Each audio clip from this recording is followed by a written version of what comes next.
Grânulos primários, a gente vai ter grânulos de enzimas hidrolasas, ácidas e lisossômicas. Grânulos secundários, a gente vai ter proteínas e peroxidase de eosinófilo, né? Essa aqui é um pouco mais fácil de lembrar, porque o nome do grânulo está relacionado com o próprio nome da célula. Proteína e peroxidase de eosinófilo. E neurotoxina de eosinófilo.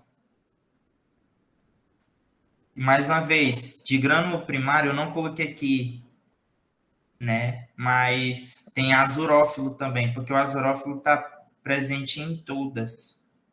O doutor Emílio até falou naquela aula dele, né? Que foi um repasso, que todas as células leucócitos, elas possuem grânulos azurófilos. Elas vão ter ação contra reações alérgicas e parasitárias. Enquanto no eosinófilo, ou no neutrófilo, a gente tem reação contra bactérias, aqui a gente vai ter reação, né? A gente vai ter ação contra reações alérgicas e parasitárias. E o eosinófilo possui vida útil, né? De 6 a 10 horas no sangue e de 8 a 12 dias no tecido. Então, a gente consegue ver que ele vive um pouquinho mais do que o neutrófilo, né? Neutrófilo, 8 horas no sangue, 3 a 5 dias no tecido. Aqui não, aqui a gente já está falando de 6 a 10 horas no sangue e de 8 a 10 dias no tecido. Certo? Aí a gente vai para os basófilos, que são o último grupo dos granulócitos. O basófilo, ele pode ter de 2 a 3 lóbulos. O basófilo, ele vai constituir uma célula parecida com isso aqui que eu desenhei. A gente quase não vai conseguir ver os núcleos. Por quê? Porque o basófilo, ele vai ter grânulos muito grandes que ocultam, né, de certa maneira, os núcleos, os lóbulos, né, que tem. Então, a gente tem como característica do basófilo de 2 a 3 lóbulos, né? Ele contém anticoagulante. A gente vai ter grânulos grossos, por isso que oculta, de certa maneira, o núcleo. E esses grânulos grossos, eles vão se tinir, né?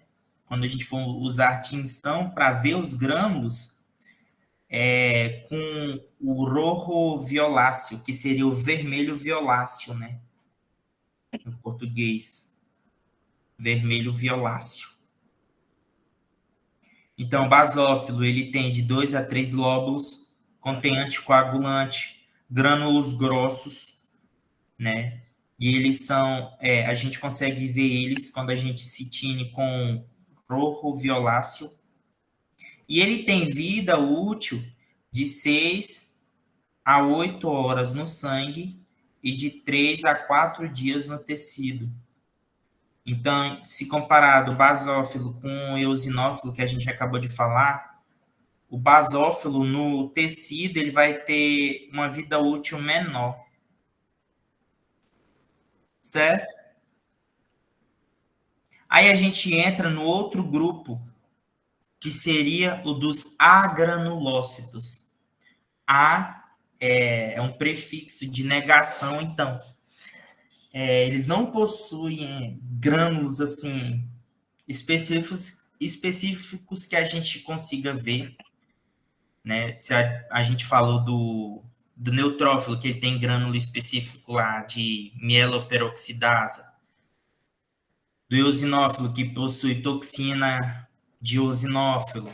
Aqui não. Aqui a gente não tem, né? E aí a gente entra nos linfócitos. Os linfócitos, eles são células imunodependentes, né? Capazes de reconhecer e responder a antígenos. A gente lembra disso aqui, porque a gente fala muito disso em imunologia, né? O que são os linfócitos? Células imunodependentes capazes de reconhecer e responder a antígenos.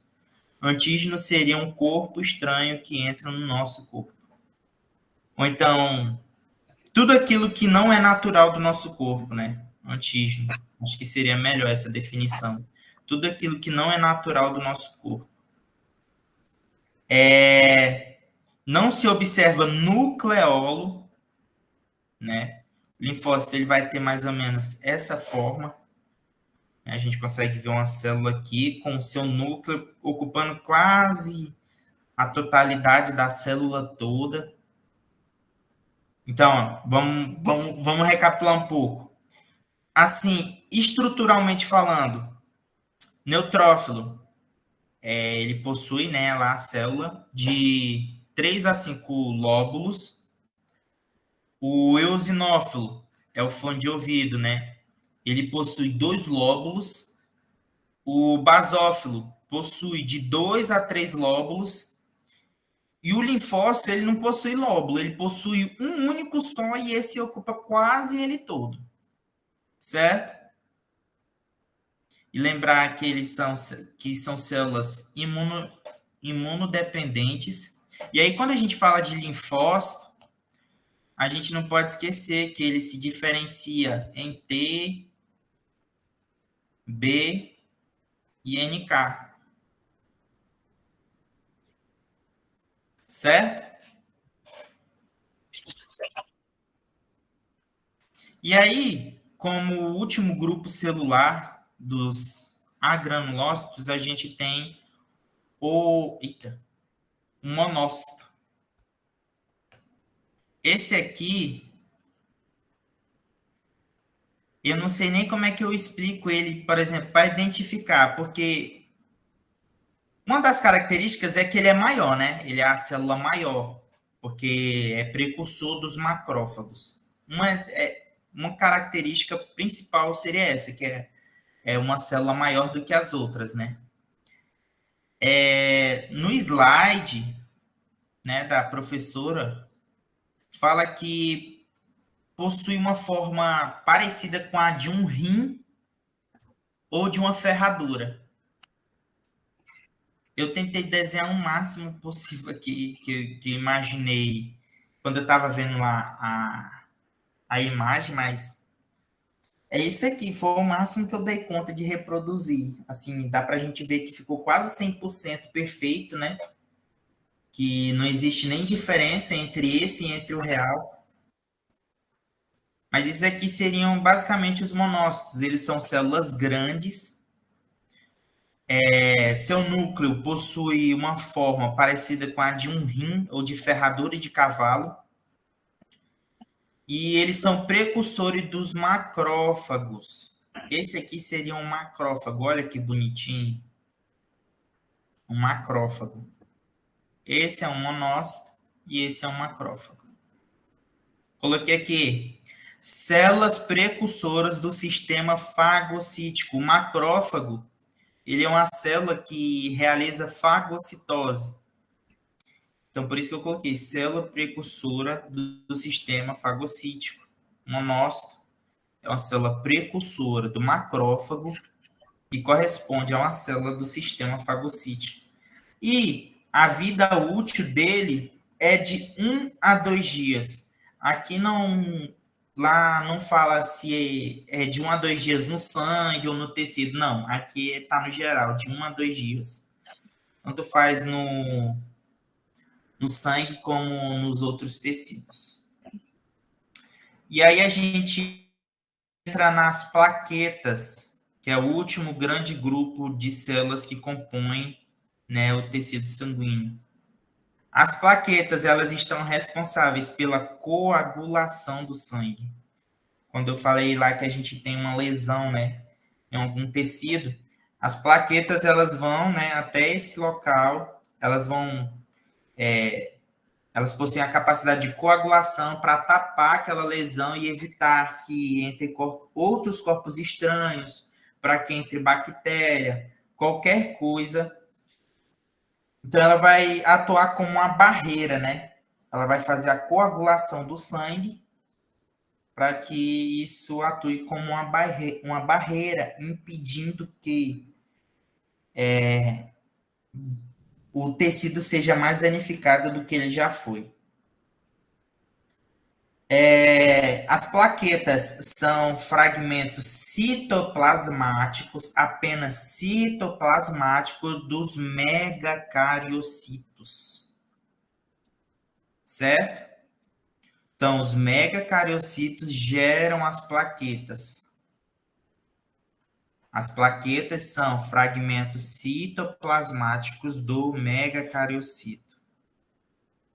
Possuem vida útil de 3 a 8 dias, certo? E quando elas têm esse período de vida útil, né? Quando atinge o seu final, elas são destruídas no baço.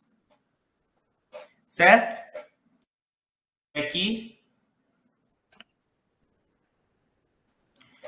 Como tinção do sangue, tem 3 técnicas, né?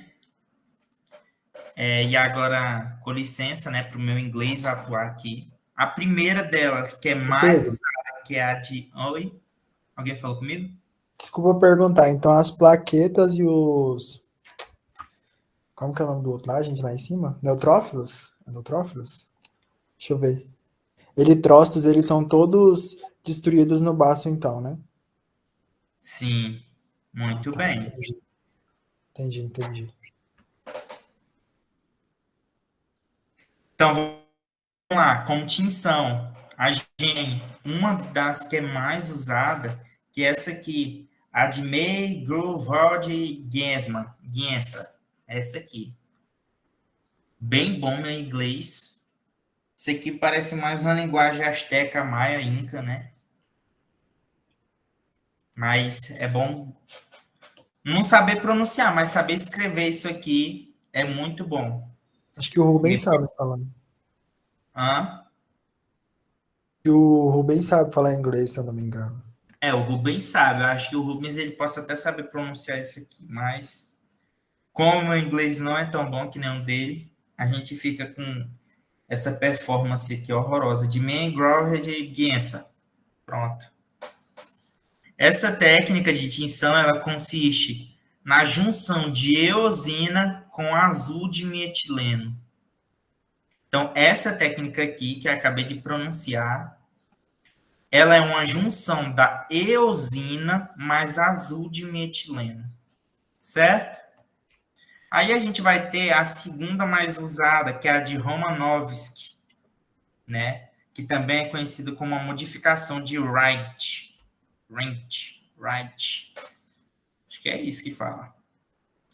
E em terceiro, a gente tem a eosina de Giemsa, né? Que ela está relacionada também a essa daqui. Por isso que recebe esse nome, Migrer de Giemsa. Que essa eosina, ela está relacionada com esse aqui, ó. Certo? Isso foi tecido sanguíneo. Alguma dúvida, pergunta ou queiram acrescentar algo que eu esqueci de falar?